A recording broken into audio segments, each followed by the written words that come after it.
Então, essa é uma mensagem importante da imunologia, que você ou é vetor, ou é uma solução, ou é uma vítima, né, à espera do coronavírus. Então, isso é que os grupos têm que aprender a manejar, né, fazer muitos testes para poder identificar aqueles que já produziram as imunoglobulinas, né, a IgG, que fizeram já aqueles que já estão imunizados, que possam sair para trabalhar.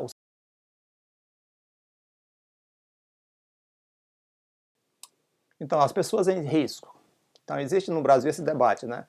Você tem a pessoa física e a pessoa jurídica, né? As empresas versus as pessoas físicas. Quanto mais você diminui o risco de contágio das pessoas físicas, né? Aí o casalzinho é ao lado, mais você aumenta o risco de morte das pessoas jurídicas, né? Das empresas vão morrendo, porque não tem mais ninguém trabalhando, elas não estão produzindo, vão ter que demitir muita gente.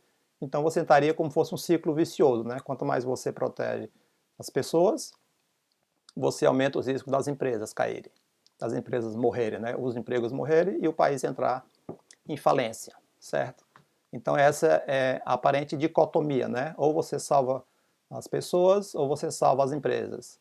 E alguns pensam, como as pessoas que vão potencialmente sofrerem uma internação e morrer são acima de 60 anos, então, e só 15% deles vão morrer, então por que não fazer esse sacrifício, né? E salvar os empregos de todo mundo e, infelizmente, deixar esses 15% das pessoas acima de 60 anos morrer. Isso é uma decisão aparentemente fria, lógica, né? Mas não faz sentido que essas pessoas não são números, né? Essas pessoas são gente, essas pessoas acima de 60 anos são avós, são pais, são tios, são avós. Então, e na realidade, esses dois, pessoas físicas e pessoa jurídica, não são as pessoas de risco. Existe uma terceira pessoa que está em risco. Essa pessoa é o que eu chamo o verdadeiro risco. O verdadeiro risco é dessa pessoa jurídica do sistema de saúde, né? O SUS, Sistema Único de Saúde, mais os hospitais privados. Então, esse é que é o verdadeiro, isso é que é a verdadeira pessoa em risco, essa pessoa jurídica hospitalar. Então, por que essa pessoa é o risco, maior risco, e não a pessoa física e a pessoa jurídica? Porque se esse sistema hospitalar, nacional ou local entrar em colapso, muitas pessoas morrerão. Na hora que você entra em colapso, muitas pessoas morrerão não só de Covid, a minoria morrerá de Covid e a maioria morrerá de qualquer outra causa. Uma criança com apendicite morrerá. Uma pessoa com ataque cardíaco morrerá. Uma pessoa que precisa fazer uma operação, que teve um acidente, que teve um derrame cerebral, que teve um acidente de carro, que teve o que for, qualquer forma de doença que precisa uma internação, simplesmente morrerá. Não terá mais leito, os leitos vão estar todos ocupados. Se vocês tiverem tido a oportunidade de ver o que está acontecendo na Espanha, né, que é na Itália e na Espanha, mas eu vi a notícia, foi na Espanha, as pessoas no chão, não tem mais cama, não tem mais leito, não tem mais maca, não tem mais nada. As pessoas estão no hospital, no chão, recebendo tratamento. E na Itália também, que entrou em colapso, eles têm que escolher ventilador para quem tem menos de 60 anos. Se você tem mais de 60 anos e está em colapso, em falência respiratória, você morre, simplesmente. Certo? Então, esse é o verdadeiro risco. Então, você deve avaliar, você deve proteger esse sistema de saúde nacional, público e privado. Então, como é que se faz isso? Então, para que você entenda como é que esse risco ocorre para essas três pessoas que eu falei, né? Pessoa física, pessoa jurídica normal e a pessoa jurídica instituição de saúde, você vê esse cenário de gripe comum, né?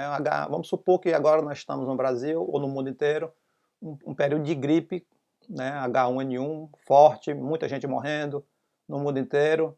Então temos aí a médica infectada.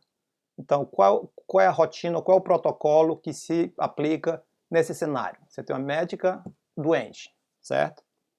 Ela é jovem, ela é atleta e ela tem sintomas leves. Tá, uma coriza, uma dor de garganta, não tem febre, não tem nada.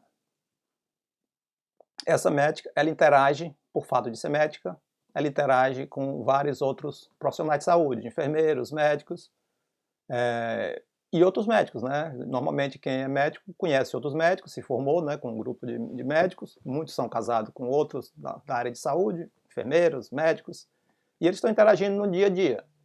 E no Brasil, além do mais, os médicos trabalham em mais de um hospital, certo? É muito comum você ter um médico trabalhando no hospital público, no hospital privado, e tem sua clínica própria, então eles passam o dia dele, a semana dele dividida entre vários entidades hospitalares. Então, qual seria o procedimento num caso de H1N1 com o mesmo número de morte do Covid-19? Essa médica se automedicaria, sabe, devo estar com H1N1, uma gripe, está pegando mesmo, está dando mesmo, e continuaria a trabalhar, certo? Todas as outras pessoas que ela teve contato, ela não informaria, e o sistema de saúde nada mudaria nessa situação, se ela tiver uma gripe comum. Se ela tiver um sintoma mais forte, se ela tiver febre, não vai trabalhar, tudo bem. Passou a febre, bota uma máscara e continua trabalhando. E se o sintoma piorar mais ainda, ela está com febre, está com dificuldade de respirar, aí ela pode consultar um colega, se ela não for infectologista, consulta o colega, e ele vai passar um repouso mais prolongado. E se ficar grave demais, o que acontece? Vai quebrar o sistema de saúde? Não, se ficar grave demais, ela vai ser internada e vai tomar os remédios, né? Tamiflu e tantos outros remédios que existem contra remédios antivirais para a gripe. E nada vai acontecer com seus colegas, ou muito pouco vai acontecer com seus colegas e com o sistema de saúde local onde ela trabalha. Agora vejamos esse cenário. Então, como eu estou dizendo aqui, a vida continua normal, como sempre. A médica adoeceu, ficou saudável. Quantas vezes você, médico, médica, enfermeiro, enfermeira, ou alguém que trabalha no hospital, da parte administrativa, ou da parte assistência social, ou da parte mesmo na cozinha, já teve uma gripe? Todo mundo tem gripe, e nada muda, né? Agora vejamos o cenário 2, Covid-19. Médica jovem, atleta com sintomas leves. Estamos na pandemia de Covid. Ela é médica, suspeita que está com Covid, né? Porque está com gripe e pensa logo em Covid. Então, na hora que ela tem o primeiro sintoma médico, por questão ética, ela vai atrás de fazer o teste, né? Pode ser nada, uma corizazinha, uma tosse, todo mundo já olha para ela, doutora, a senhora está tossindo. Aí ela faz o teste. Demora 3, 4, 5, 6 dias para esse teste sair o resultado. Sim, outra coisa, no momento que ela faz o teste, ela vai para casa e fica em quarentena. Uma pessoa a menos trabalhando no hospital. Aí ela fica em quarentena, passa 3, 4 dias. Então, na hora que vem um sintoma, deu positivo. O que é que se faz? Se faz uma relação de todas as pessoas que ela contatou em todos os hospitais que ela trabalhou, com todos os médicos, todas as enfermeiras. Se faz essa avaliação, né, um questionário com ela, e se vê com quem ela trabalhou. O que é que acontece com essas pessoas? Vão todos para a quarentena, 14 dias, e fazem o teste também. Aí, o que é que acontece? Com esse grupo de pessoas, suponhamos que ela tenha contatado, nesses 3, 4 dias, 100 pessoas. Pode ter sido mais, 200 pessoas. Aí essas pessoas médicas, enfermeiras de vários hospitais e clínicas, vão fazer o teste também, claro, né? Vai para a quarentena, faz o teste. Aí, vamos dizer, 10% deu positivo, desses 100. Você tem mais 10 positivo. Vocês estão percebendo o que está acontecendo? Vira um dominó. O negócio explode. Porque cada 10 desses que deu positivo, vai ter que isolar mais outros 100. Então, facilmente você quebra um sistema de saúde, porque estão todos os médicos ou em quarentena por 14 dias. Você não mata o hospital, né? Porque o hospital não morre, ele é um prédio, mas você inviabiliza aquele hospital, ele entra em colapso, no mínimo por 14 dias. Vai depender de quanto tempo vai demorar. Isso já aconteceu aqui no Quebec. Uma pequena clínica, um médico, um paciente com Covid, deu positivo para o Covid, quarentena para o hospital todo. Era uma clínica, era um hospital pequeno, o médico no dia era o único, estava lá, contatou quase todo mundo e fechou o hospital. Então, 2 semanas sem o hospital funcionar. Então, isso é muito fácil de se espalhar para todo o sistema de saúde e entrar em colapso. Foi exatamente isso que aconteceu na Itália, na Espanha, aconteceu na França. A França não faz mais teste, disse que não vale mais a pena. A Inglaterra está indo no mesmo caminho, tentou liberar todo mundo para proteger, e pegou até o príncipe Charles pegou, o primeiro-ministro pegou, e está pegando em várias pessoas. Então, isso é que é o nó da questão, é proteger o sistema, o sistema de saúde, público e privado, porque são eles que vão manter toda a sociedade funcionando. Espero que vocês tenham entendido essa questão. Então, o que devemos nos preocupar? Primeiro, com o colapso do sistema médico. Nós temos que fazer uma quarentena basada para proteger o sistema médico, certo? Você tem que prover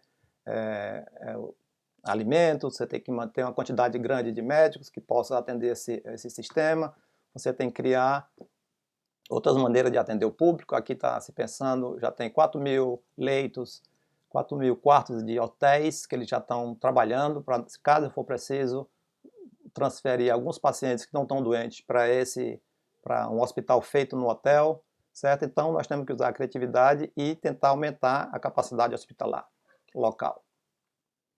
Outro ponto muito importante que você deve observar é a taxa de ocupação de leitos hospitalares, a taxa de ocupação de enfermarias e de UTIs. Então você tem que saber essa informação para o seu estado, para a sua cidade. Quantos leitos hospitalares tem e quantos estão ocupados.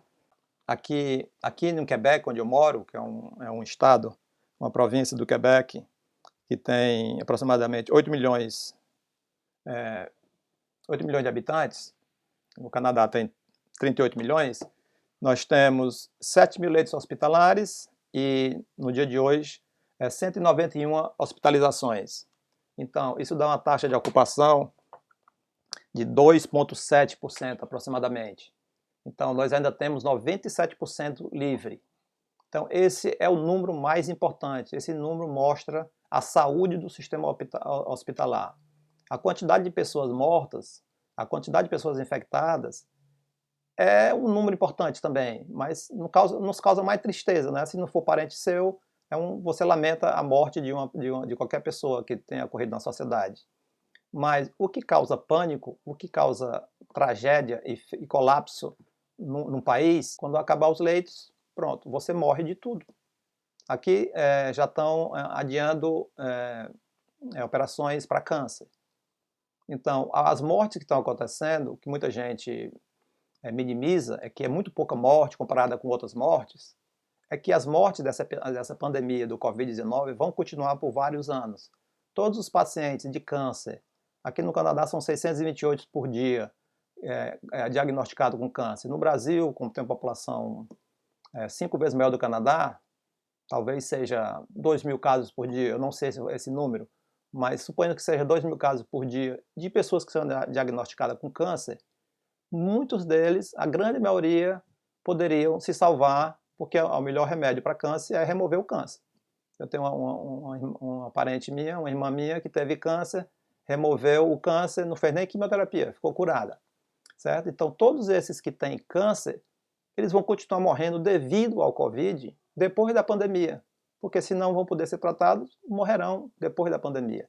As pessoas vão continuar nascendo, muitas têm complicação, os bebês, muitos têm que ir para a UTI. O que é que acontece se ele precisar ir para a UTI e não tiver mais médico da UTI? Então, nós temos que nos preocupar com a quantidade de médicos, de enfermeira, de cozinheiro, de faxineiro, de todo mundo que atende o sistema hospitalar. Temos que pegar estudantes de medicina, estudantes de enfermagem e treiná-los, trazer médicos já aposentados e colocá-los para tratar dos outros pacientes, né? Então, nesse momento, vamos ter que criar 2 sistemas, um sistema para o Covid e um sistema paralelo para as outras doenças, para evitar que esses que precisem dessas operações, vai ser uma decisão muito difícil. Nova York está passando por essa crise, né? O governador lá, há uns dias atrás, disse que precisava imediatamente de 30.000 ventiladores para atender a demanda. e o governo mandou só 400. Então, precisa de 30 mil, tem 400. Ele está se prevendo o colapso do sistema americano muito rápido, né? Se lá são mais de 300 milhões de habitantes, se não for possível produzir essa quantidade toda de ventiladores, a mortalidade vai ser muito grande e o colapso do sistema hospitalar.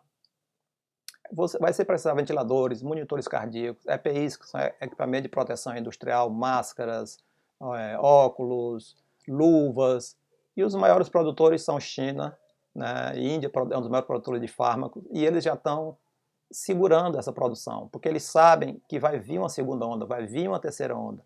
Nós só vamos sair dessa crise quando a maior parte da população tiver tido o Covid-19 e tiver sido curado. Então, você vai precisar de remédios, você vai precisar de gases, e ao mesmo tempo temos que fazer pesquisa para escolher um remédio que funcione, desenvolver vacina. Então, é trocar o carro, é trocar o pneu do carro com o carro andando, como a gente diz no popular. Então, é uma tarefa hercúlea para qualquer sistema de saúde. Nós estamos vendo os países desenvolvidos da Europa colapsarem. Imagine o Brasil.